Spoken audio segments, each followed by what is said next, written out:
And our subject is, Y nuestro why tema do es ¿por qué people believe? personas creen o por qué no creen el mensaje del Evangelio? ¿Por qué es que las personas sí o no creen la palabra de Dios? ¿Qué hay detrás de esta razón? ¿Qué razón hay para creer o no creer? Y aquí el apóstol Pablo está en Roma y está de forma técnica como un prisionero, está en un arresto domiciliario, una especie de cosa así, en su propia casa rentada, y para no gastar tantos soldados romanos, él está encadenado a un solo soldado, y aparte de esa cadena, él tiene libertad de tener huéspedes, visitantes, y hablarle a cualquier cantidad de personas. Y él llamó a los líderes de las 11 sinagogas judías allí en Roma y les habla y les predica al respecto del reino de Dios. Eso es lo que el versículo 23 nos dice. Y habiéndole señalado un día, vinieron a él muchos a la posada, a los cuales declaraba y testificaba el reino de Dios, persuadiéndoles, en el original es muy fuerte, persuadiéndoles lo concerniente a Jesús por la ley de Moisés y por los profetas desde la mañana hasta la tarde. Tenemos aquí que fue un discurso, un sermón, un mensaje muy largo y trataba respecto del reino de Dios. Y es lo que él mencionó, el reino de Dios. Y las personas le escuchaban, personas que habían sido educadas, probablemente también eran muy orgullosas. Líderes también eran ellos de la comunidad judía de Roma en aquel entonces, y le escucharon a Pablo estas personas. Y es sorprendente que un gran número de ellos estuvieron abiertos a lo que Pablo les tenía que decir. Esa no era la regla general entre los líderes judíos en diferentes comunidades, en diferentes lugares. Pero aquí sí fue así. Probablemente fue mitad y mitad los que creyeron y los que no, porque la forma en que el griego original lo expresa sugiere esto más o menos. Y no se ve tan claro en el español o en el inglés, y algunos asentían versículo 24 lo que se decía más, algunos no creían. Así que pudo haber sido más o menos la mitad de los que creyeron y la mitad de los que no creyeron. Y en lo que respecta a los que sí creyeron, esto representaría un gran tumulto. Esto representaría que se iban a convertir de la iglesia judía, por así decirlo, a la iglesia cristiana. Significaría que ellos tendrían que dejar sus cargos, sus posiciones, y tal vez algunos de ellos, por así decirlo, tenían que dejar el clero y después se iban a transferir a la iglesia cristiana. Y tal vez iba a ser que alguna de estas sinagogas por completo se convertiría en algo, en una iglesia cristiana. Y de cualquier forma iba a haber grandes cambios personales, sociales para ellos, los que se convertían. Y algunos asentían o eran persuadidos y algunos no creían. Y lo mencioné esta mañana, pero ahora voy a enfocarme en este versículo esta noche. Algunos no creían. Y no significa que simplemente resulta que no creyeron, sino que más bien significa que ellos definitivamente no quisieron creer, rechazaron lo que se decía ahí. No es que algunos creyeran y otros no tomaron nota de lo que se decía, y que unos creyeron y otros fueron apáticos, y que unos creyeron y otros fueron indiferentes. No, no es lo que significa. Lo que el pasaje dice es que algunos creyeron el mensaje, y el griego quiere decir fueron persuadidos, como dice la Biblia de las Américas, asentían, como dice la Reina Valera Antigua, fueron convencidos, y otros de forma deliberada, voluntaria, decidieron en contra de creer en este mensaje y rechazaron todo lo que escucharon. Así de grande era el abismo entre aquellos que creyeron y aquellos que no creyeron, de que resultó que no estuvieron de acuerdo entre ellos, estuvieron discordes, estuvieron en desacuerdo. Y de hecho no muestra la fuerza del griego, discutieron con furia, estaban en lados opuestos. Algunos asentían, no fueron persuadidos, y los otros no creían. Y la pregunta para nosotros en este momento es ¿por qué? ¿Por qué hubo estas reacciones en esas personas? Y yo quiero simplemente darles un poquito de contexto, un poco de contexto antes de avanzar. Verán ustedes, los judíos en el tiempo de Cristo y después de Cristo y su muerte y resurrección, En el tiempo de los apóstoles, en esta predicación de los apóstoles y de Pablo en específico, de quien se habla aquí, los judíos estaban en una actitud o tenían una actitud complaciente al respecto de su religión. En absoluto estaban siguiendo su escritura del Antiguo Testamento. Ellos se habían apartado del camino de muchas formas. Y el sentido general era que eran aceptados por Dios, es lo que ellos pensaban, simplemente porque ellos eran judíos de forma étnica. Pensaban que eran especiales y por eso estaban dentro del reino de Dios. Por tanto, fue dinamita cuando los apóstoles predicaban al respecto del reino y definían cómo verdaderamente era el reino de Dios y quién estaba en él, cómo uno entraba al reino. Y cuando predicaban así, era dinamita para los judíos, quienes por lo menos los líderes en general habían asumido de forma general que todos los judíos estaban bien y que eran aceptados por Dios. Y los apóstoles, y el apóstol Pablo en específico aquí en este caso, predicaban estas cosas basándose en el Antiguo Testamento por amor a esos judíos. Y la relevancia de todo esto será evidente en un momento. Y probaban a partir del Antiguo Testamento, de la escritura del Antiguo Testamento, que la enseñanza prevaleciente de los judíos en ese momento era errónea y que no era correcta y que Cristo era de quien tenían que depender para poder tener reconciliación con Dios y para tener salvación con Dios. Y me imagino que una de las cosas, y bueno, aquí voy a decir una suposición mía, pero se basa esta suposición en lo que se narra a gran detalle en otra porción bíblica. Y yo me imagino que una de las cosas que el apóstol quería explicarles, y lo explicaba a partir de los libros de Moisés, los primeros 5 libros de la Biblia, me imagino que una de las grandes cosas que él se esforzaba en explicar primero era el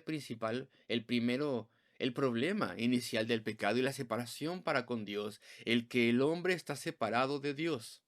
Y él les probaba a los judíos que los judíos y los gentiles, todo el mundo, estaban en la misma posición, que el pecado hacía que toda la humanidad estuviese apartada de Dios. Y él se habría esforzado por señalar la gran santidad de Dios y su perfección y su odio del pecado. Y cómo él no tenía ningún deseo de tener algo que ver con la gente pecaminosa y cómo él les repudia y les rechaza por su pecado y que al mismo tiempo también debido a su gran misericordia, Dios había creado una forma en la que podemos ser salvos y tener perdón. Y hay que seguir ese camino de salvación para poder conocer reconciliación y paz con Dios y comunión con Él y ayuda de lo alto. Y me imagino también que Pablo habría explicado y probado de forma muy sencilla a partir de lo que se le enseñaba a las personas en los tiempos del Antiguo Testamento, desde el mismísimo principio y basándose en Moisés en particular. Y saben, ustedes tenían un método muy elaborado de adoración que Dios les había dado, un método de alabanza. Y en este método de adoración y en esos rituales había ayudas visuales que les ayudaban a ver la gran santidad de Dios. Y estoy seguro que no les estoy diciendo nada que ustedes no sepan aquí, pero Pablo les probaría que el reino de Dios consistía en aquellas personas que habían sido perdonadas, que en arrepentimiento venían a Dios. ¿Y saben lo que Dios hizo? Cuando Él organizó para ellos un tabernáculo, primeramente, móvil, un templo móvil, que después llegó a ser el templo. ¿Saben lo que Dios hizo? Todo en ese lugar estaba organizado, diseñado para poder mostrar el gran abismo entre el hombre y Dios. Todo era organizado para poder ilustrar eso. Dios, de forma simbólica, estaba presente a través de esos símbolos en un lugar llamado el lugar santísimo. El lugar santísimo, al cual nadie se le permitía entrar bajo ninguna circunstancia, con la única excepción del sumo sacerdote solamente una vez al año, después de haber atravesado rituales de lavamiento y preparaciones. ¿No te das cuenta? Dios es santo e incluso un símbolo de Dios, los símbolos de su presencia tienen que ser guardados. El hombre tiene que estar a un lado. Él no es digno de acercarse a Dios. La raza humana, a través de esto, se le enseña a la raza humana la santidad de Dios y la pecaminosidad del ser humano que ha caído en su pecado y que está separado de Dios y ahora es desobediente a Dios a través de sus primeros padres. Todo eso pasó. Esta es la enseñanza de la Escritura. Y esto es enfatizado. Y cuando ellos construyeron el primer tabernáculo, el templo, tienda y más tarde el verdadero templo que fue erigido, y ese templo estaba lleno de simbología de la santidad de Dios y alrededor de las paredes ahí en oro había símbolos que hablaban al respecto de la posibilidad de paz con Dios, de la reconciliación con Dios. Hay un camino, hay una forma a través de la cual un hombre o una mujer puede acercarse a Dios y conocerle y caminar con Él. Es una forma especial. Tiene que ser honrada esta forma especial debido a la santidad de Dios, quien de otra forma no puede permitir que nos acercamos a Él. De esto se trataba todo. Eso es lo que se les decía a las personas en tiempos de antaño. Y entre las diferentes formas de enseñanza, de que se nos enseñaba cómo se podía reconciliar la persona con Dios, había un sistema de sacrificios. La persona tenía que ofrecer sacrificios, tú lo sabes. Y era como si el pecado y la culpabilidad hubiera sido quemado en ese fuego y en ese humo del sacrificio. La sangre de un animal era derramada ahí y el cuerpo era quemado, de modo que eso mostrase la reconciliación, representase la reconciliación. El hombre podía ser reconciliado con Dios si algo se hacía al respecto de su pecado para quemarlo y quitarlo. Y entonces, y solamente entonces, el ser humano podía tener perdón. Esos sacrificios no lograban eso en efecto, no, eran ayudas visuales. Esto es lo que tiene que ser hecho de forma misteriosa. Eso es lo que señalaban. Llegaría un momento cuando Dios proveería este sacrificio y la culpabilidad del hombre entonces sería castigada y pagada y solamente puede ser lidiada esa culpabilidad y resuelta de esta forma tan importante. Y entonces todo esto se enseñaba con este contexto. El contexto era el siguiente. Desde el primer libro de la Biblia se hizo una promesa, Dios la hizo, de que un gran redentor vendría un día a este mundo y él sería aquel que lograría esta reconciliación, aquel que pagaría el precio. Desde el principio, el capítulo 3 del libro de Génesis, el primer libro de la Biblia, tenemos la primera promesa ahí de un Salvador, un Mesías, el Mesías, aquel venidero, quien vendría de Dios y que al mismo tiempo sería un hombre, un descendiente de nuestros primeros padres. Y a través de él habría un gran golpe dado al pecado y él sufriría al poder dar este golpe al pecado y después la promesa se explica más. Estoy seguro que tú sabes esto. Se explica a Abraham muchas veces las promesas hechas de que vendría uno a través de quien todas las naciones del mundo, no solamente los judíos, sino que todas las naciones del mundo serían bendecidas y también serían reconciliadas con Dios a través de algo que Dios haría, algo extraordinario, algo poderoso, algo maravilloso que Dios haría. Y esto pagaría el precio del pecado. Y esto aseguraría el perdón para las almas perdidas. Las promesas son repetidas ahí. Y después Jacob le llama Shiloh y dice, cuando Shiloh venga, cuando él que venga, traiga paz. Creemos que ese es el sentido de la palabra. Cuando el que traiga paz venga, el pacificador, el reconciliador, aquel que haría posible para hombres y mujeres pecaminosos tener su pecado perdonado y tener reconciliación con Dios y conocerle y caminar con Él. Y ya no estarían separados de Dios. Las promesas, estas promesas atraviesan el Antiguo Testamento. Así que ponemos ambas cosas, las promesas de un redentor que vendría, las ayudas visuales que decían que el pecado tenía que ser resuelto a través de un gran sacrificio.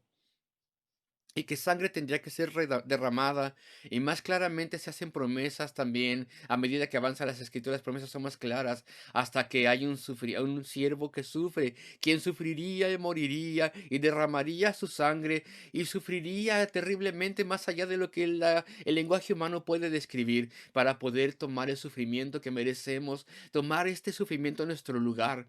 Estas son las cosas que Pablo predicaba. Él probaría que Cristo tenía que venir. Cristo había sido prometido y profetizado una y otra vez, el Mesías, el Redentor, aquel que salvaría al hombre. Y Él ha venido ya, diría Pablo, Él ha venido ya.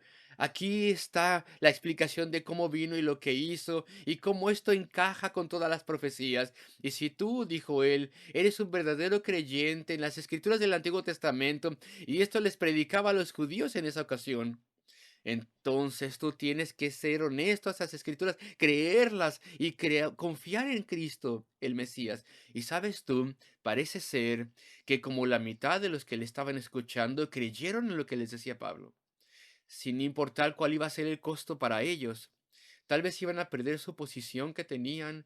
Estaban acostumbrados a estar vestidos con grandes túnicas y ser admirados por las personas y ser seguidos por la gente, y se les preguntaba cosas buscando consejo de ellos. Estaban acostumbrados a que ellos eran el punto de referencia. Iban a dejar todo eso de lado.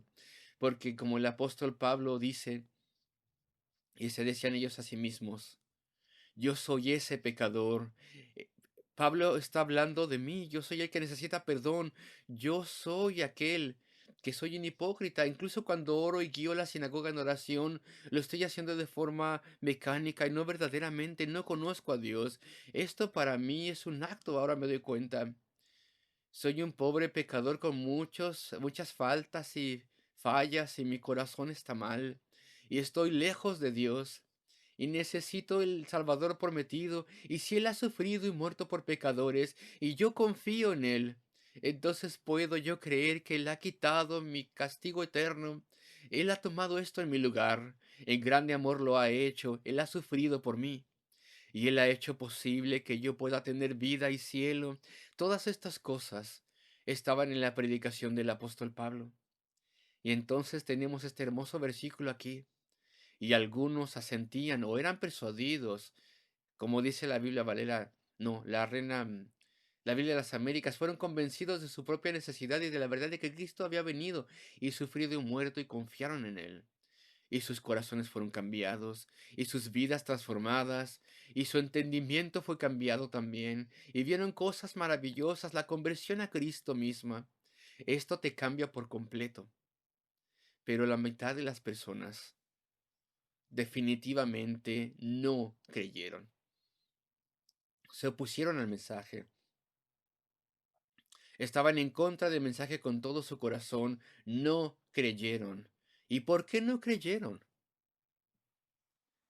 Ahora, en lo que respecta a ellos tendrían que haber creído porque eran personas que que decían que creían en las Escrituras, en el Antiguo Testamento, que creían en el Dios verdadero.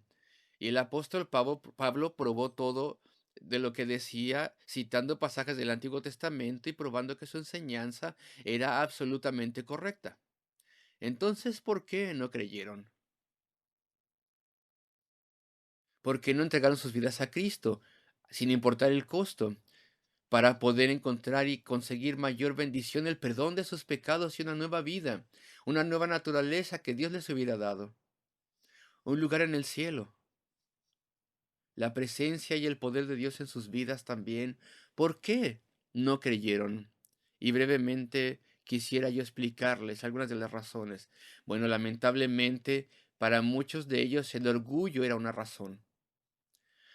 Decían, tengo que dejar de lado estas cosas, tengo que dejar a un lado la estima que tengo de la gente, de mi comunidad, y tengo que comenzar de nuevo desde cero.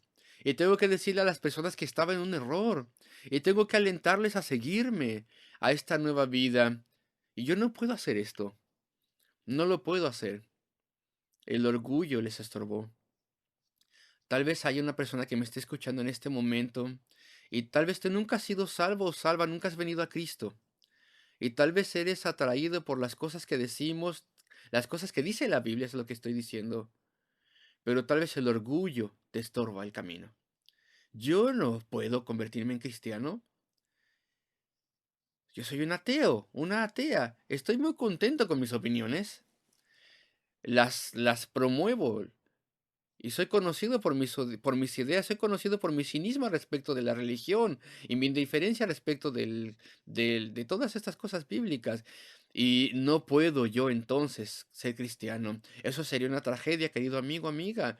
Si el orgullo te detuviese y te impidiese venir a Cristo y a Dios.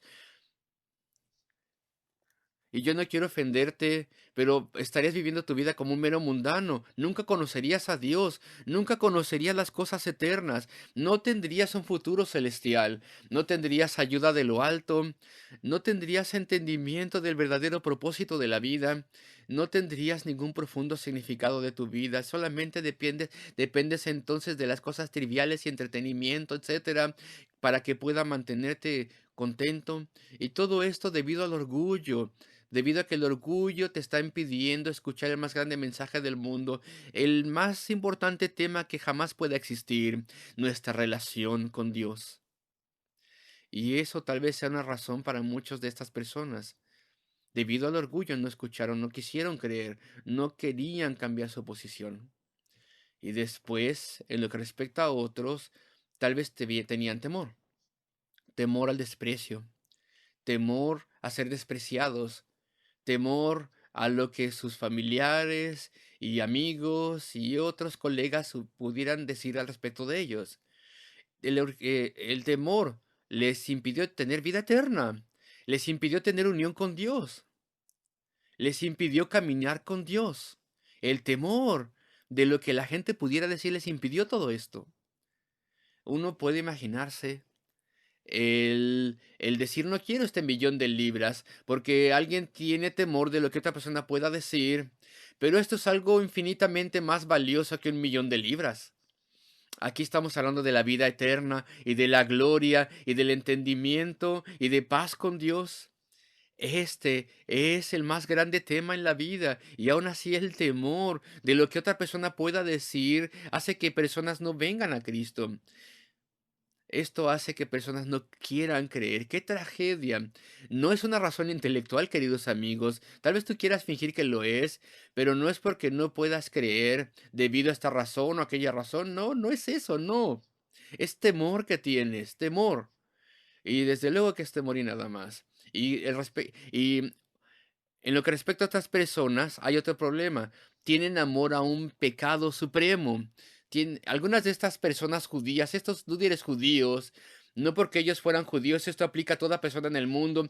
Algunos de estos líderes judíos eran hombres muy pecadores, muy pecaminosos, lo sabemos, porque Cristo llamó a muchos de los escribas y fariseos hipócritas.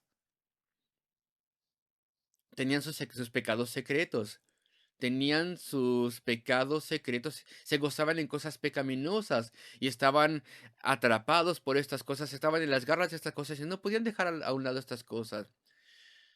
Y me acuerdo de un hombre con el cual estaba hablando y él me hacía preguntas al respecto de la fe y de Dios hace muchos años. Y él era un miembro del gobierno en aquel entonces, un miembro del gobierno y me dijo, estoy muy interesado, pero yo no puedo creer en esto. Yo no podría creer en esto. Y le dije, ¿por qué no? ¿Y sabes qué me dijo? Me estoy remontando muchísimos años, ¿ok? Me dijo, porque tendría que dejar a un lado mi beber social. Yo no puedo dejar a un lado mi bebida. ¿Sabes? Esto es lo que me levanta el ánimo. Así es como me ayuda a sentir mejor. Es lo que hace que yo sea humoroso y que tenga gozo y placer. Y yo no puedo dejar esto a un lado. Y le dije, ¿no lo dejarías a un lado por con tal de tener vida eterna, con tal de tener comunión con Dios? ¿No lo dejarías a un lado con tal de tener las cosas profundas de Dios y reconciliación con Él y el perdón de todos tus pecados? Y él dijo, no, no, no, no, me dijo él, no podría yo dejar a un lado todo esto. Y le dije, ¿sabes? Yo no quiero ofenderte, pero eso suena trágico y patético y tan triste y lamentable. Me dijo, lo sé, también me parece trágico y lamentable, pero no puedo dejar a un lado mi bebida. Y te pregunto a ti, ¿cuál es tu pecado que te controla entonces? ¿Qué pecado tú amas tanto que no puedes venir entonces a Cristo y no puedes arrepentirte de ese pecado y no quieres hacerlo? Estas son las cosas que hacen que las personas no entren al cielo. Estas son las razones por las cuales las personas no quieren creer. Y luego hay otra razón y me voy a apurar. Queridos amigos, hay algunas personas que no quieren, no van a creer, no quieren creer, porque entonces tendrían que dejar a un lado su autodeterminación, el decidir todos solos. Esta es mi vida, dicen ellos. Yo quiero decidir exactamente lo que yo quiera hacer con mi vida, lo que sea bueno para mí, lo quiero decidir yo, lo que voy a tener, lo que yo quiero, dónde iré, lo quiero decidir yo, lo que yo haré también. Mi autodeterminación es sumamente importante para mí y entonces no quieren dejar eso a un lado con tal de venir a Jesucristo y con tal de tener los principios de Jesucristo y el gobierno de Jesucristo para sus vidas. Y debido a que no dejan a un lado su determinación propia, entonces dejan a un lado el cielo y dejan a un lado la reconciliación con Dios y dejan a un lado el perdón de sus pecados. ¿Acaso no es eso trágico, amigos? Eso es lo que yo hacía antes. Eso es lo que yo hacía cuando era un joven solamente y también era un necio. Y así es eso es lo que yo hacía. Y yo veo que eso es lo que mucha gente hacen y hacían. Y lo más extraordinario es que no tenemos ninguna autodeterminación. Eso es sorprendente. Porque tal vez pensamos que estamos decidiendo nosotros solos y estamos a cargo, pero no es así. Hacemos lo que se nos dice en las tentaciones. El enemigo de nuestras almas decide lo que hacemos y lo que no, y lo que amamos y lo que tenemos, y lo que él decide. No es nuestra decisión. Es un asunto de que si estás en el cautiverio y atado a Satanás, al diablo, o si eres un siervo de Cristo con todo tu corazón de forma voluntaria. Esa es la verdadera elección. Y hay personas que se imaginan que tienen autodeterminación y que no son impulsados por ninguna otra cosa que esté fuera de ellos y no quieren venir a Cristo. Eso es sumamente triste y algunas personas aman el dinero y lo aman tanto que no pueden tener fe en Dios. Y algunas personas, de hecho, ya no aprenden nada más. No quieren aprender nada nuevo. Y tal vez algunos de esos líderes judíos habían aprendido todos los rituales y todos los detalles y no querían aprender nada más. ¿Y tú conoces personas que han dejado de aprender ya? Que simplemente han dejado de expandir su conocimiento, ya no quieren entender nada nuevo, les dices algo que no sepan y ya inmediatamente hay un filtro. Ya no quieren escucharte, no quieren nada más. Eso es una tragedia, ¿no es cierto? El ser una pequeña persona porque yo quiero, que no está abierto a nada nuevo. Y entonces ahí viene el asunto más importante de la vida, tu vida con Dios, tu eterna vida, tu caminar con Dios, el significado completo de la vida. ¿Y tú no quieres aprender nada nuevo? ¿De modo que tienes que quedarte como un mundano hasta que mueras? ¿Y vayas después delante de Dios a ser juzgado? No seas una de esas personas que no quieren aprender nada respecto de su alma debido a que has dejado de aprender cosas nuevas. Y hay personas que son orgullosas de tal vez un par de cosas en sus vidas y entonces no se rinden a Cristo. Y esto es sorprendente. Yo conozco a alguna persona que hace años tenía cierto problema. El siguiente, él no vive en Londres, pero su problema era el siguiente. Él no podía venir a Cristo, rendirse a Cristo, porque él era aquel que decía chistes sucios en su oficina. Él era aquel que tenía palabras sucias y graciosas, que aplicaba un doble significado a cualquier cosa que se le dijera. Él pensaba que todos le admiraban y se reían con él, debido a que podía hacer que todo fuese barato y burdo y vulgar y sucio. Y entonces él estaba contento con eso, de tener la alabanza de hombres y mujeres debido a ello. Y después de su conversión, él me dijo, lo que retrasó mi conversión a Cristo durante muchos años fue el hecho de que no podía dejar a un lado mi reputación. Era demasiado para mí. Yo estaba orgulloso de ser aquel que era el gracioso en la oficina usando cosas sucias. Qué cosa tan extraordinaria, ¿no es así? Porque el Señor obró en su corazón y vino a Cristo. Y él vino a tener un verdadero dolor y arrepentimiento de su pecado y dejó eso a un lado y me dijo, esto estaba tan, me había atrapado tanto, mi reputación me había atrapado tanto, que no podía venir a Cristo. Y qué reputación tan vana era esta, me dijo él después. Y aún así esto me detenía. ¿Acaso es esto que tú valoras demasiado? Y de alguna forma tu mente está completamente atrapada por esto. ¿Y tú piensas que vale la pena dejar a un lado el perdón de Dios y caminar con Él y la vida eterna por esto? Esto es trágico, que nosotros escogemos no creer en Dios debido a todas estas razones. Y la justicia propia también es un inmenso problema. La justicia propia. Y yo he conocido muchas personas que sentían que eran lo suficientemente buenos, si es que de verdad hubiera un Dios en el cielo, si hubiera verdaderamente un Dios allí, ellos estarían de verdad en el cielo porque eran lo suficientemente buenos. Y estaban convencidas estas personas de eso. Y esta es una enfermedad terrible, la justicia propia, el pensar o imaginar que uno es lo suficientemente bueno para Dios. Y algunas veces es una cosa pequeñita. En Juan 12 leemos al respecto de los judíos y también de sus escribas y fariseos, y en lo que a ellos respectaba, lo importante era guardar las ceremonias y eso les enorgullecía, y no estaban interesados en tener perdón, estaban tan contentos consigo mismos. Y conocí un hombre que siempre pagaba sus deudas, y era honesto en las cosas monetarias y cosas así, y todo el mundo tendría que hacerlo, evidentemente, pero él era muy meticuloso con esto. Y esta era su única virtud. Y tal vez tenía otras, evidentemente, pero basado en esa virtud, él pensaba que era lo suficientemente bueno para Dios. Y uno no le podía decir, bueno, pues también tienes otros problemas, ¿sabes? Hay problemas contigo.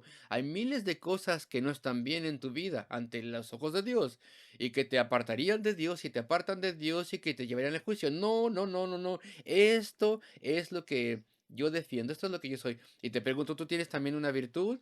Y es como si fuera una escoba mágica para ti, te lleva volando al cielo automáticamente, pues no es así. Una cosa no es suficiente. Y siempre hay problemas, porque si tenemos una virtud supuesta, pues nos ayuda a enorgullecernos bastantísimo. Y las razones por las cuales no creemos esto es sorprendente, queridos amigos. Se acaba el tiempo. Mira el texto, por favor. Y algunos asentían o eran persuadidos a lo que se les decían, ellos lo asentían, mas algunos no creían. Por favor, nunca rechaces la amabilidad misericordiosa y maravillosa del Señor Dios. Nunca rechaces lo que Cristo ha hecho en la cruz de Calvario por todo su pueblo, por todos aquellos que serían salvos. Nunca rechaces su sufrimiento indescriptible, a medida que Él cargó con el eterno castigo debido a cada uno de los que un día serían perdonados.